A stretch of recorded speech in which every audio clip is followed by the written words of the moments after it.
Comment dénoncer les injustices sociales, politiques, salariales avec le président de Transparence, Justice et Sociale, M. Henri Kanakana. Bienvenue. Merci, monsieur Jean-David. Voilà, la politique salariale, ça vous tient à cœur, oui. Et c'est sur ça que vous voulez certainement développer. Allez-y.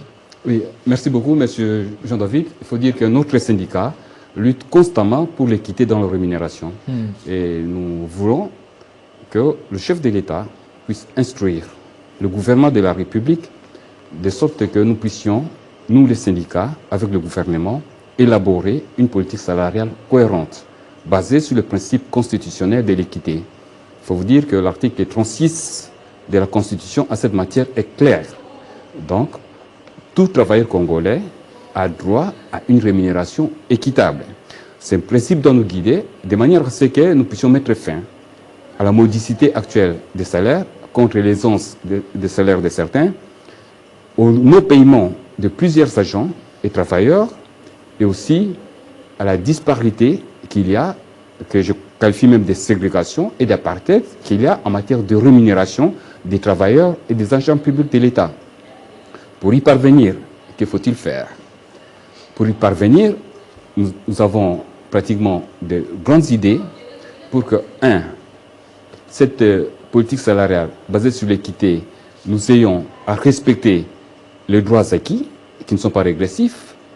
2, que nous ayons à fixer un SMIG qui serait respecté et par le secteur privé et par le secteur étatique, qui puisse tenir compte du pouvoir d'achat de la ménagère.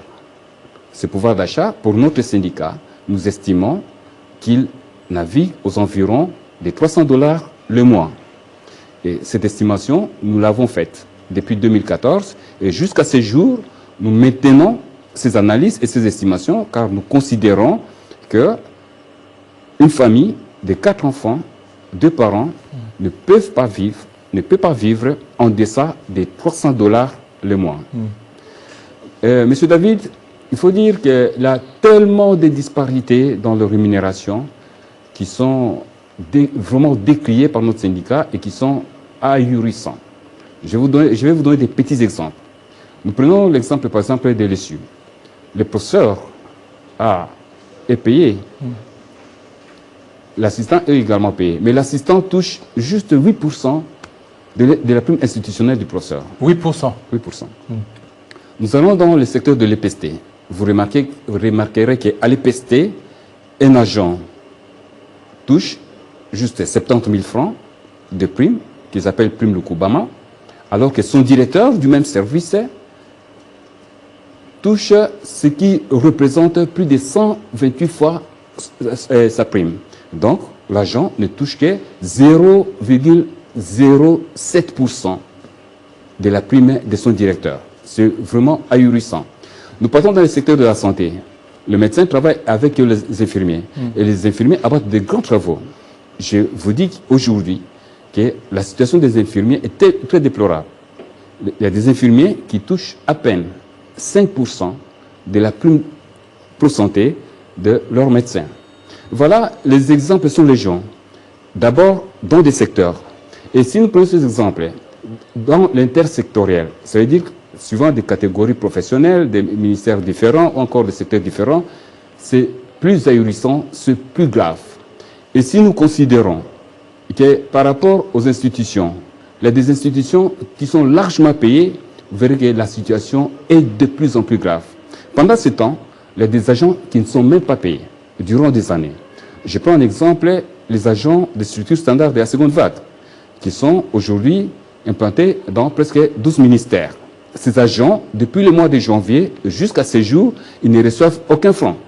Alors que le ministère de la fonction publique a donné l'ordre au budget pour que ces agents soient payés de leur prime que nous appelons prime spécifique des structures standards.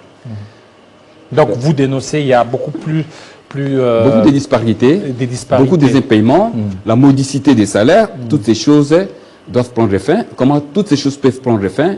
La politique salariale. Vous, en tant qu'ONG, en tant que syndicat. Voilà, en tant que syndicat des TJS. Oui, Transparence et Justice et Sociale. Qu'est-ce que vous faites pour certainement éviter cette disparité salariale? Monsieur Jean de Dieu, nous sommes parmi les syndicats qui luttent ardemment pour mettre fin aux disparités salariales et aux paiements. Nous sommes, je dirais, nous sommes à peine écoutés. À peine. Nous sommes à peine écoutés. Je dis que nous sommes à peine écoutés parce que nous avons quand même été écoutés par rapport à l'impôt que nous appelons hyper, qui était à hauteur de 15%, alors que la loi disait que pour la plupart des agents de l'État, ils étaient dans la catégorie du paiement de 3%. Et nous avons demandé au gouvernement que tous les agents de l'État, les agents de carrière de l'État, puissent payer cet impôt à hauteur de 3%. Ce qui est fait aujourd'hui. Mais cependant, lorsque nous évoquons les disparités salariales, lorsque nous évoquons les améliorations salariales, je vous dis la vérité, nous ne sommes pas écoutés. Et nous procédons comment? Nous procédons, nous, notre syndicat, nos méthodes, ce n'est pas la grève. Nos méthodes, ce sont des manifestations publiques. Et chaque fois que nous projetons des manifestations publiques ou que nous opérons des manifestations publiques, nous sommes terriblement brimés. Brimés. Le dernier cas en date, mardi de cette semaine, le 8 août 2022, à 14 h, moi et deux de nos affiliés, nous avons été arrêtés.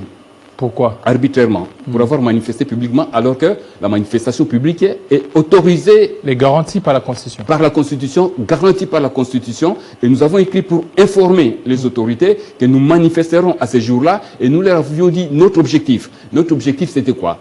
Notre objectif, c'était d'éliminer les disparités qu'il y a à l'EPST, donc je vous ai cité ici, où certains agents, la plupart d'ailleurs, disent que 70 000 francs congolais par mois. 70 000 francs congolais par mois, ça représente quoi? C'est 35 $. C'est 35 $ par mois. Par mois. Vous pouvez vivre avec pendant combien de jours? Je ne pense pas que vous puissiez vivre avec 35 $ plus de 4 jours. 70 000. Voilà. Alors que nous avons manifesté pour que nous soyons entendus, pour que nous soyons reçus et que nous avions écrit au ministre préalable pour lui dire de nous recevoir au cas où il estimait que nous pouvions dialoguer avant le jour de la manifestation, ce qui ne nous aurait pas amené à manifester.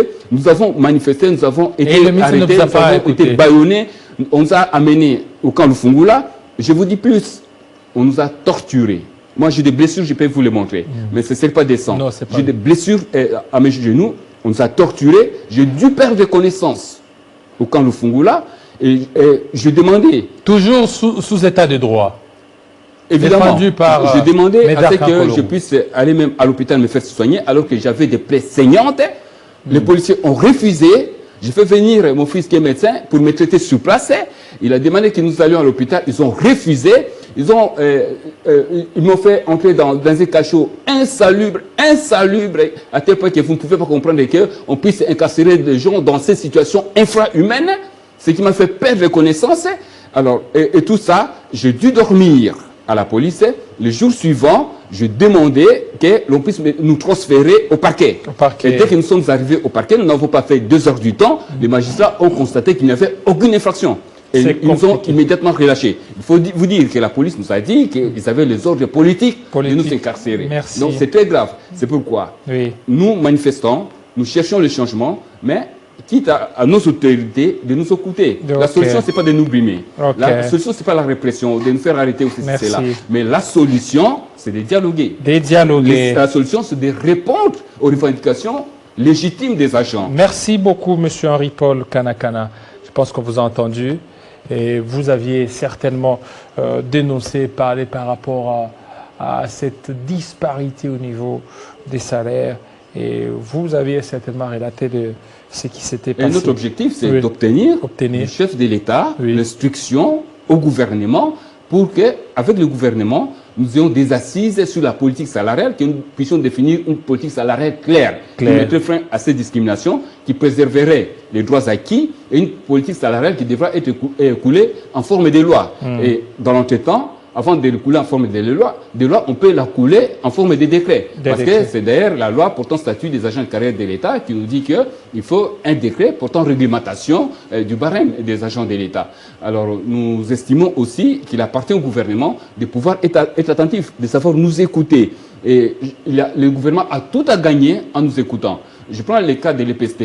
L'année passée, au début de cette année, il y avait eu des assises, des dialogues. Nous avons participé à ces dialogues, nous avons apporté notre expertise. Et je dois mettre une parenthèse, parce qu'à l'EPST, lorsqu'il y a des assises, ce n'est pas moi qui participe, ce sont les représentants de notre syndicat à l'EPST qui participent. Ils ont signé les protocoles d'accord. Mais cette année, lorsque on a relancé les assises, pour évaluer les assises passées dont nous sommes signataires, le ministère nous a exclus. Merci beaucoup, M. Henry. Voilà, ça n'est fini. On prend un troisième invité tout de suite.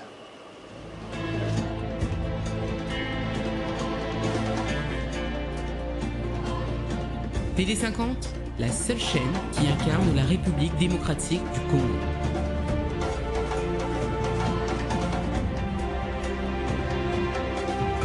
TD50, simplement congolais.